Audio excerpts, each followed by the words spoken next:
like just to speak in the short time that I have a little bit about a topic that I've been addressing every Tisha B'Av, and it's a topic that we're going to need much more time and to really figure out, if not a lifetime, and that's to try to get some handle on the Holocaust. Obviously, when we talk about the Holocaust, to say we're going to get any handle on it isn't realistic, but I'd like just to perhaps ask a question and maybe offer a little bit of insight that helps us grasp a very difficult part of what took place.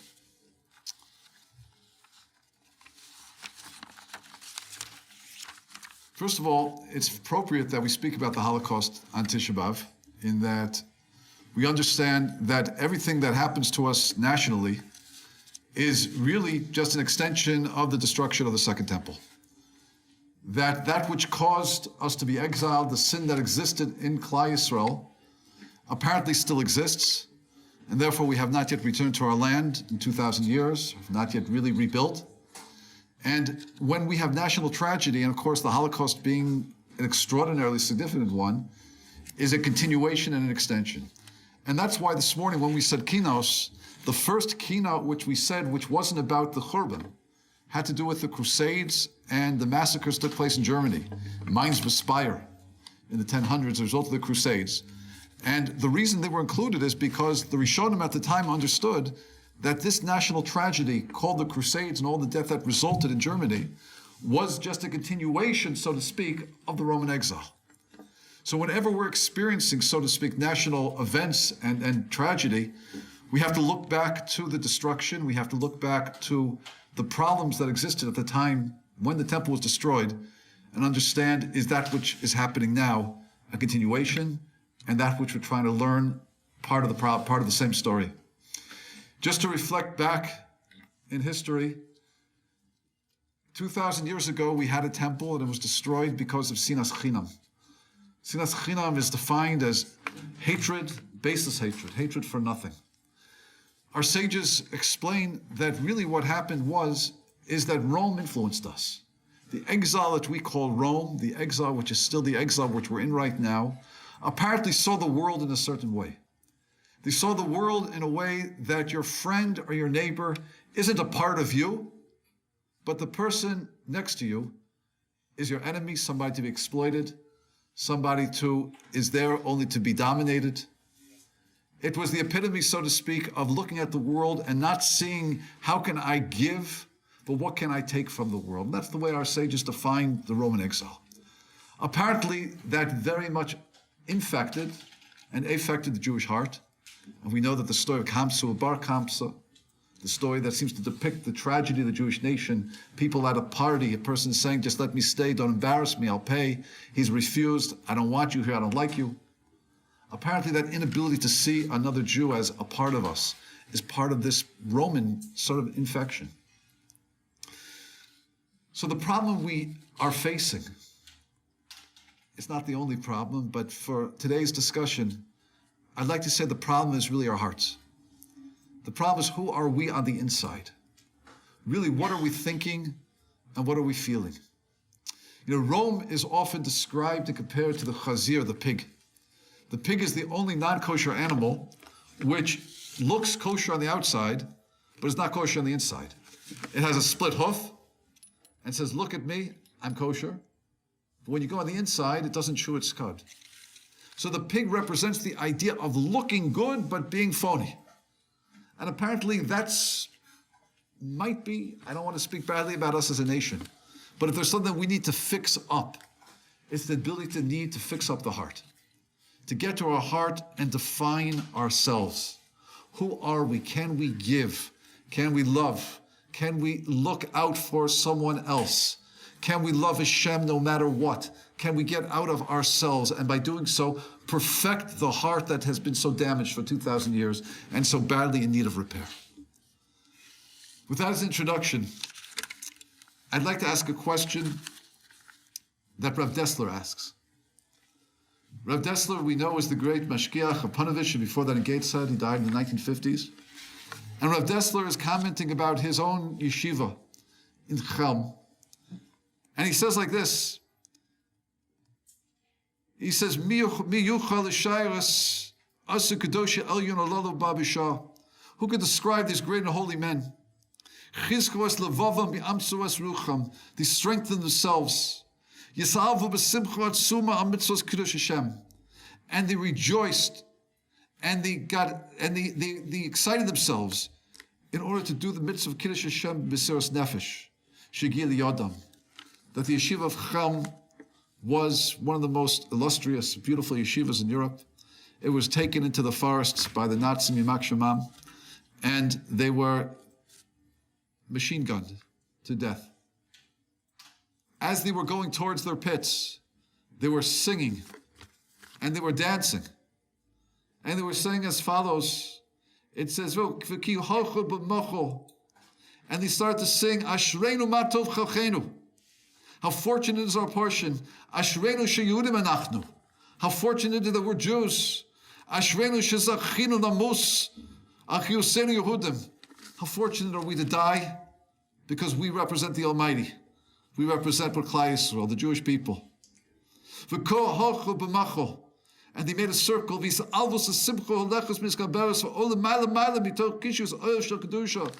a circle and they danced, and as they danced, the Kedusha began to elevate them and break through all the stubbornness and all the walls of tragedy in front of them. At that point, the Rosh Yeshiva of Daniel Moshevitz, he stopped and he turned to the Nazi officer and he said, "Can I address the yeshiva for a few minutes?" And this Nazi gave him permission, said yes. He turned to his students and he said, "We've been taken to die now as Kiddush Hashem. It's imperative that our hearts are pure. It's imperative that our minds and thoughts are only about the Almighty. And by doing so, we can be a korban for the rest of the Jewish nation." He turned back to the Nazi officer, Yimak Shemo, and he turned to him and he said, "We are ready now, you can proceed." That was Chelm. Rav Dessler was a product of Chelm. And he asked a question. And his question is as follows. You see, when you study the Holocaust, and I've been now on taken 2 college groups to it, one in May and one 2 years ago in August, the more one studies the events, the more one realizes that the concentration camp wasn't the only narrative. A very strong narrative was the way many, I would say millions, of Jews died, which is they were literally just taken from their community, taken outside into fields and ditches and ravines and just shot.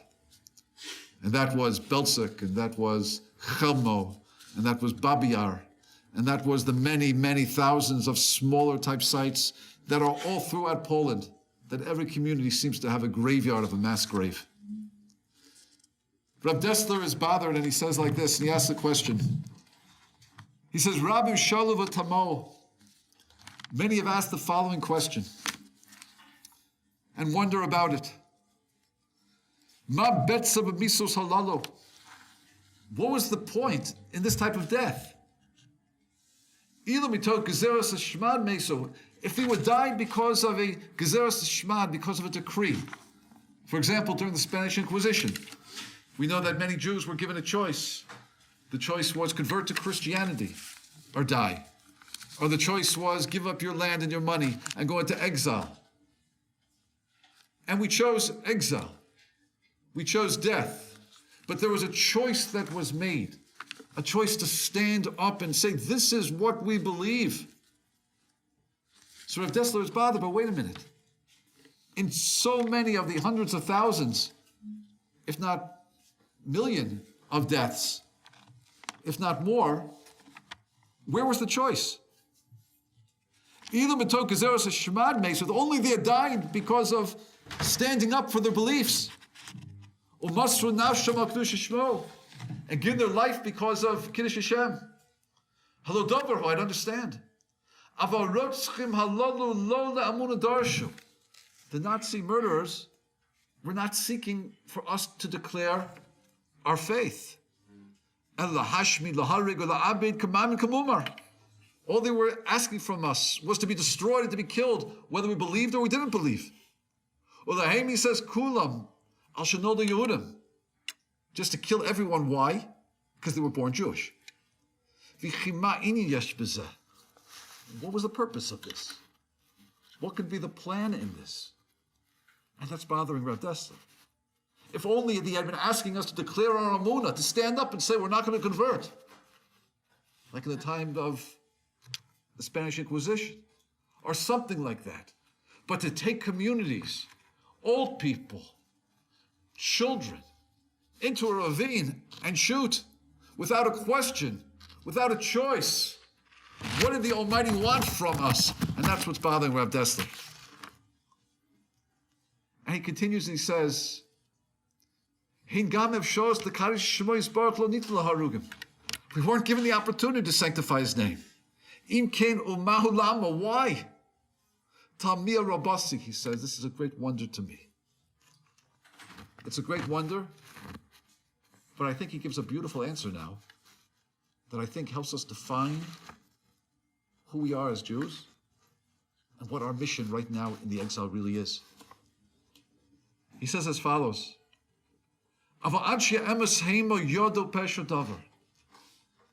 says those men of Chelm who danced, so to speak, Ashreinu Chachenu, at the moment of death, and stopped and fortified their hearts to say, what do we believe? What are we thinking? What are we feeling? They took that moment to do it. Not everyone did, but they did. And they did it, why? Because they understood something. Lo nisoyin shel shmad haya mechuvan. The Nazis, Yamak Shemam, weren't asking us to denounce our faith. They weren't asking for us to declare open belief in front of the nations. They were asking from us something which was even more difficult.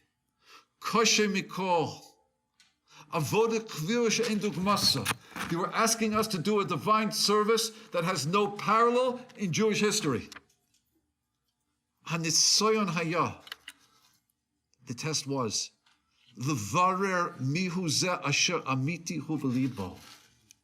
define yourself in your heart. Who are you?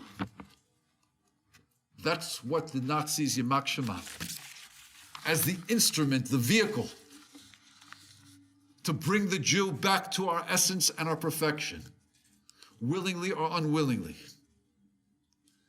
We're asking us to go inside of ourselves and figure out, who are we? What are we feeling? What are we thinking? What are we committed to? How can I give? How can we give at this last moment? How are we going to go to our deaths? And not just in the outer expression. And in the outer expression, it was also very glorious.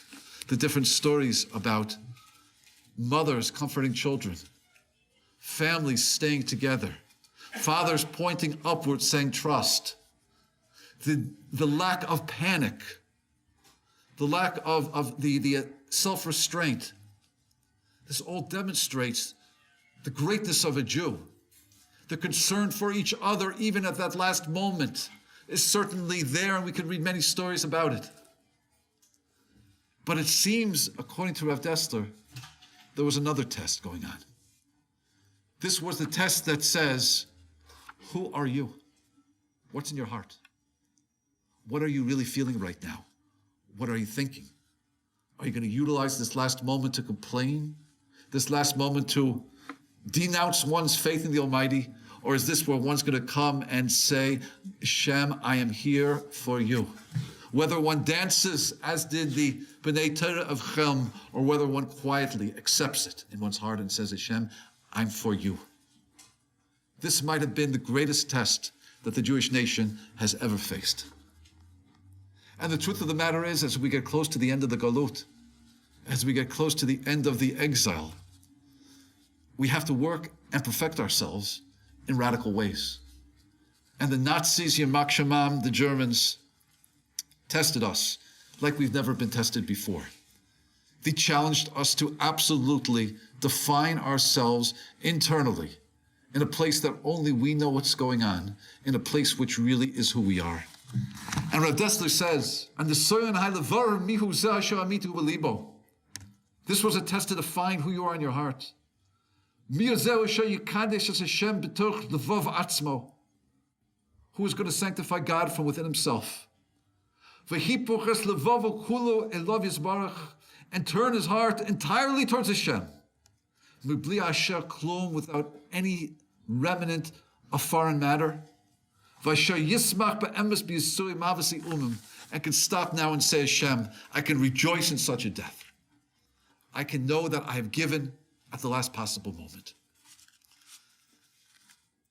Now we might ask ourselves a question. To give like this, is this the essence of who we really are? I'd just like to say a story about a certain woman that I met going back about 33 years ago, I forget. I was asked when I was a Bach in Yeshiva, if I'd like to go to Kfar Gidon in the north to meet a woman and a husband, survivors of the Holocaust, who give blessings, and their blessings are very powerful.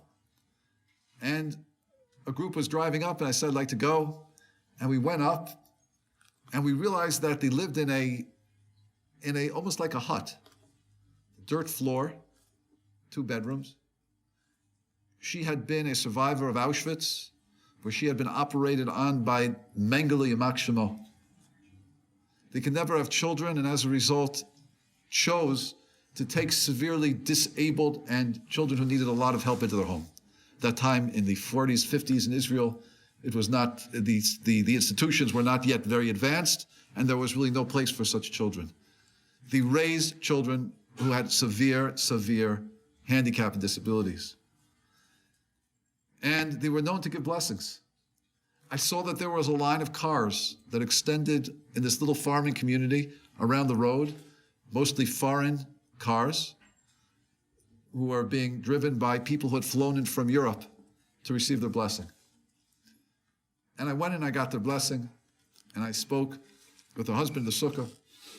I remember he gave me a kiss on my right shoulder as I left. And I remember I forgot the experience. I didn't forget the experience, but I couldn't remember who they were. And as the years passed, I couldn't remember who I went there with. I couldn't remember, therefore, how I could reconnect to find out who these people were. Until a number of years ago, maybe about 10, 12 years ago, I saw a book, and it was called The Holy Woman. And I opened up the book. I said, this is about her. And I started looking at the pages, and I recognized the farm in Kfar Gidon. And I saw their faces.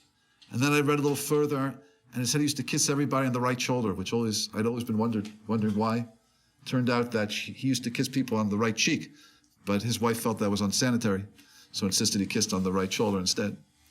I'm sure there was something deeper in it as well. But then I read the introduction, and the introduction shocked me. The author of this book, Mrs. Rigler, was in Jerusalem beginning her Jewish journey. And she was encouraged to speak to this woman. Her name was Sarah Kramer, was then much older woman. Her husband already passed away. And she was sitting across from her at a table. And Mrs. Rigler, who wrote the book, was not yet religious, as we say. And she looked at this woman and said, I know you were in Auschwitz. I've always been interested in the Holocaust. Can you tell me briefly, I know it's a difficult question, but what was Auschwitz like? And she turned back to the author and she said, Auschwitz wasn't such a bad place. As the author writes, Auschwitz wasn't a bad place. How could you say that? Everybody knows that Auschwitz was Gehenna on earth. She said, let me tell you, we were a group of girls that came from Czechoslovakia. Even on the cattle cars, we didn't know if we were going to live or we were going to die. But we said to each other, no matter what happens, we are going to live for each other. And that's what we did. If a girl was sick, we got her extra bread. If a girl was cold, we sacrificed our clothing. If one girl, she had memorized most of the Rosh Hashanah davening. When it was Rosh Hashanah, we stood next to her and she davened and we said Amen. We lived for each other. She said, whatever place you are, where you can give and you can love, That's a good place. And then she turned to the author and said, it sounds like what you've been doing for the last number of years has been all about you. That's a bad place. The author writes, she turned her head around 180 degrees as to what the definition of good and bad is. If you have the opportunity to give, you have the opportunity to perfect your heart, the opportunity to refine who you are as an neshama, that is a good opportunity. If a person is in a place where they choose to take and be selfish, they're victims of the Roman exile, and they're sinking into the quagmire and mud of Rome. And that's a bad place. Maybe that's what Reb Dessler is teaching us. The test of being taken to a field without a choice is a test ultimately of who are you? Where is your heart? Can you find room to give even now? But the reality is, this lesson really has already been taught to us. And it was taught to us by the great hero of Jewish history. And that's Rabbi Akiva. And the Gemara in Brachos tells us that Rabbi Akiva responded to the Gezeres HaShmad, to the decree against learning Torah, by going out and teaching Torah publicly. Because as we know, when our Torah is being threatened, when our mitzvahs are being threatened to take away, we have to respond to it by keeping them. So he went out to teach Torah and he was arrested. And the Romans took him, and they took him out to be killed. And we read it this morning as part of our kinos. And the Gemara in Brachos says, "B'shah shehotzi Rabbi Akiva lahariga, zman kriyat shema haya." When he took out Rabbi Akiva to die, it was time of kriyat shema. V'hayu sorchen yes besaru b'masrechos, and they were taking off his flesh with iron combs, shel barzel. V'havim bekabel lavo malchus shemayim. But despite the pain that he was in, he was accepting upon himself the yoke of Hashem. Amulo Talmidav, Rabbeinu. His student said to him, our Rabbi, Ad Khan, even now? Amalahem, he said back, Kol Yemai, Haisi Mitztayal Pasuk. My whole life, I was always in pain over this Pasuk, B'chol Nafshecha, loving Hashem with all of your soul. Afilu notel es nishmascha. And it means that even if Hashem is going to take your neshama from you, you have to love him. My whole life I've been bothered. When will I have the chance to fulfill that? Amarti mastzai yavol yadai v'akimenu. When will come to my hands that I'll fulfill this? V'akshar shabar liyadai lo akimenu. And now that the ability to love God, even as he's taking my soul, has come to my hands, I'm not going to fulfill it? So students could see on his face that he was rejoicing in this mitzvah. Have a marik bi'echod. He extended the word echod until his soul left him. Bi'achu yotza, it's until bi'echod b'yotza b'kriyat shema. What happened? V'amru ashrech Rabbi Akiva. It was said, how fortunate you are, Rabbi Akiva, that you left this world declaring Hashem's oneness, loving Hashem, not giving up on Hashem, but sanctifying God's oneness even then. Then the Gemara says something very interesting. The angels get involved. And the angels call out, Amru Malchi Asharis. The angels say, Lifnei HaKadosh Baruch Hu, in front of Hashem, Zu Torah v'zu schara. Is this Torah and this is its reward? Good question. This is Torah and this is its reward. Rabbi Akiva, the Jewish hero about Tshuva at 40, who leaves his family for 24 years in order to immerse himself in Torah, to come back with 24,000 students, to have them die and to rebuild even after that. To be so great in bringing Torah into the world that when Moshe Rabbeinu is shown a vision in the future and sees Rabbi Akiva darshaning the crowns of the Torah, he says to Hashem, what do you need me for?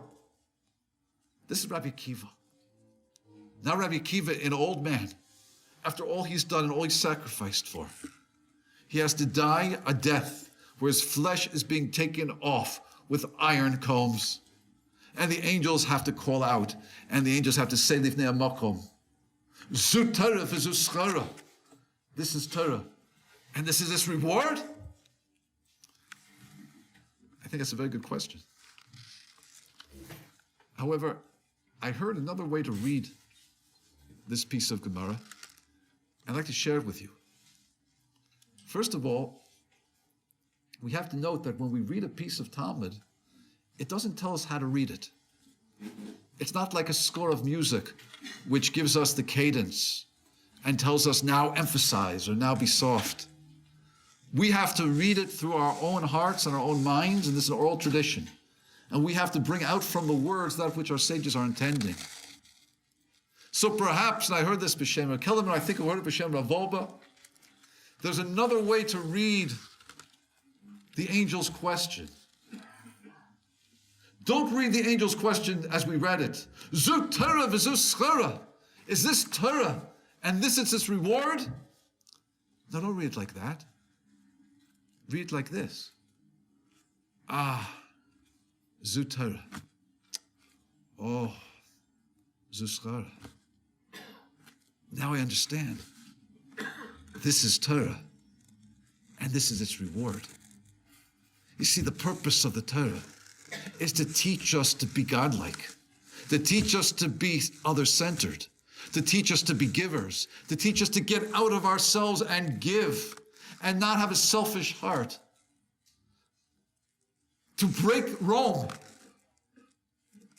Zu Torah. And if a person devotes himself to that type of life, to that type of giving, Hashem gives every opportunity He can to us to find another way to be able to give. So that even the last moment of a person's life can be one where they're leaving this world giving. Hashem, I'm not turning away from you. I'm loving you even now. Rabbi Akiva teaches us that. The way to leave this world can be a way where the heart can achieve so much perfection. Zu Torah v'zu schara. The ultimate gift we get from Torah is the gift to refine our hearts even further. Another opportunity to give, another opportunity to love, whether it be a person or Hashem. You know, I had the thought, as reading this piece, why couldn't our sages made it a little bit easier? Why couldn't our sages just told us explicitly? And the angels said, B'nechusa. The angel said gently. Or the angel said, B'matikos, sweetly. Zu Torah v'zu schara. This is the Torah and this is the reward. Why was it written in a way where you could read it both ways? You could read it as a scream, or you could change the music, and you can redefine it, and you can read it as the ultimate goal of life, living in order to give. That's the ultimate reward, another opportunity. Why did our sages have to phrase it in a way which was unclear? So I was thinking that perhaps the answer is that because what are we demanded from? If we're really going to perfect our hearts, it has to come from us. Nobody could tell us how to do it. Nobody could tell us how we have to perceive situations in life. Our hearts have to determine, is this an opportunity to take or an opportunity to give? Is the test that I'm going through right now as a person is being taken to the field to be machine gunned, is this an opportunity now to complain and to be bitter, or an opportunity to give and to love? Our hearts have to decide, so to speak, how we hear the music. Are we going to hear it as Zu Torah v'zu schara? Or are we going to hear it as Zu Torah v'zu schara? It has to come from within ourselves. Because perfection of the human heart, of the Jewish heart, is something that only we can do.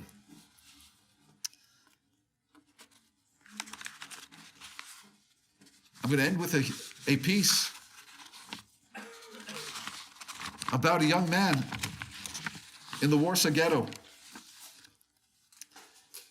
And he was from a group which we call the followers of Matisyahu.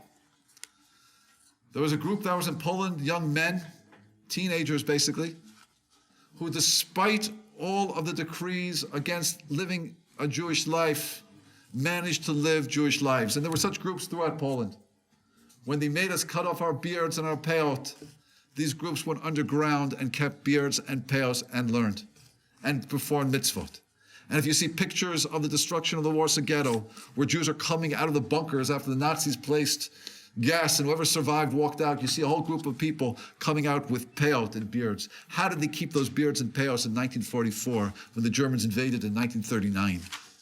They had been living underground secretly, preserving the spirituality of what it means to be a Jew. And there was one such group, and they were teenagers. And they called themselves the followers of Matisyahu. And this one young man records in his diary. He records that as he is hiding in one of the bunkers in the sewers below Warsaw, he senses that the gas is approaching and that his life is going to come to an end soon. And he doesn't know what to do. Should he take his life early and avoid the pain of the gas, or should he wait? And it says that he was inspired by a story that he remembered. And this was the story of a group of Moranos in Spain. It was a family that was told to convert to Judaism or die, to convert to Christianity or die. They refused to convert. They then had to secret their way out of Spain. And as they were fleeing, a plague broke out, and one child died, and then another child died, and then this man's wife died. When his wife died, this husband lifted his eyes to Hashem and said, I know that everything has been a challenge to see if I would stop believing in you and loving you, to see if I would break. What is left for you to try to break me with now? When they forced me to feign Christianity, we remained dedicated to your Torah in private. We lived under constant fear of being caught, and that did not deter us. Then we had the choice to accept death or flee in order to continue living. We fled. Then you took away one child. We did not complain. Then you took our next child, and still we accepted your decree. Eventually you took all the children, and now you have taken away my wife. What else is there for you to break me with? As I see it, there are only two things left. One is my life, and the other is my belief in you. If you want to take away my life, go ahead and take it. It's not mine to begin with. It is yours. However, if you want to take away my belief and love for you, that even you, Almighty, cannot take away, they belong to me and to me alone. And there he made the decision that despite that he had one bullet, he's not going to use it. He's going to wait and utilize those last moments of his life to continue to love Hashem. My friends, the Holocaust is certainly something which we need a lifetime to understand. It's certainly something we're not going to understand until Mashiach Tzidkenu comes and explains it to us, or lets Hashem explain it to us. But perhaps we see a glimpse by Rav Dessler's question and his answer, that loving and giving at the moment of death can be so powerful. It can be so powerful that the angels can proclaim, this is Torah and this is reward. To perfect our hearts, to learn to live, to give, and to love. It's the perfection of a Jew. It's the work we need to do in the exile. It's the work we need to overcome in order to remove the spiritual sickness of Rome. If the Nazis were the agents to challenge us to see if we can succeed. I would suggest and dare say, so many Jews were successful. And in this course, we are going to see the redemption in Rabbi Yameinu.